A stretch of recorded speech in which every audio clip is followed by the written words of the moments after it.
Good day, everyone. Today we're going to talk about the second voyage of Sinbad, the sailor, and actually, I think it has a part one because I don't know because it is entitled as the second voyage of Sinbad the sailor. Okay, so let's hop on to the summary of this literature.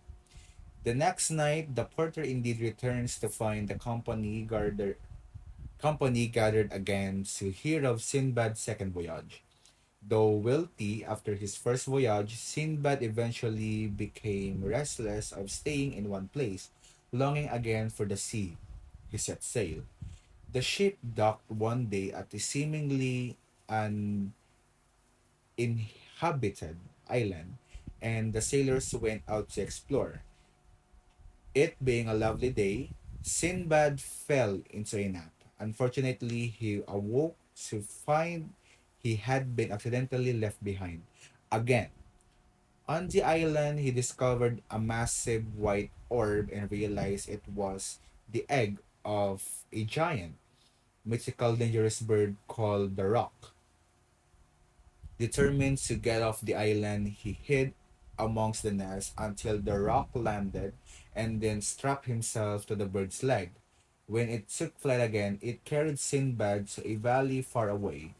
Unfortunately, this valley was not only impossible to climb out of, but it was also full of the rock's natural prey.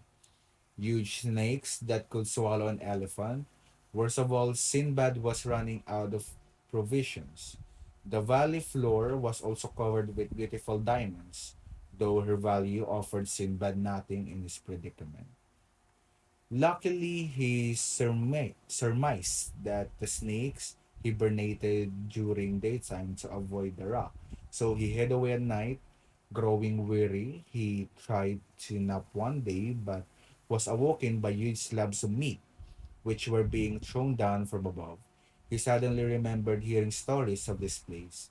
Merchants would come to the valley when eagles were hatching their young and throw meat to the valley floor, hoping diamonds would stick to it, and the eagles would carry the meat to their nest. The merchants were then in position to raid the nest and collect the diamonds. Sinbad then devised a plan. He collected several diamonds and strapped himself to a piece of meat. After an eagle carried the meat to its nest, he was rescued by a merchant, whom he thanked with several diamonds. He then joined those merchants on their ship, trading the diamonds for progressively more valuable items during his journey home.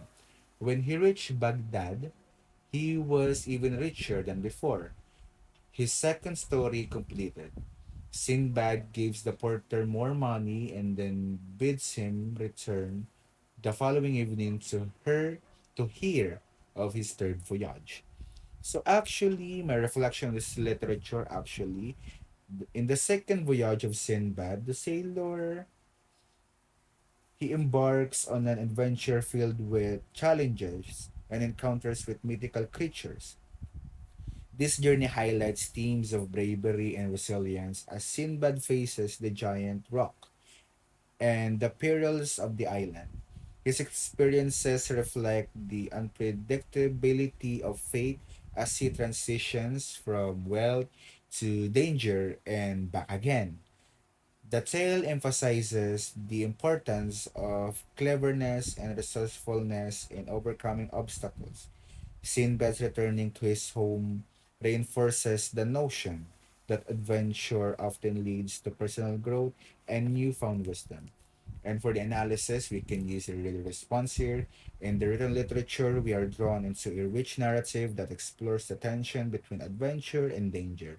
Sinbad's encounters with the rock and other formidable challenges serves as a metaphors for the unpredictability of life and the necessity of courage in the face of adversity. The tale illustrates how wealth and fortune can be fleeting, emphasizing the value of resilience and quick thinking.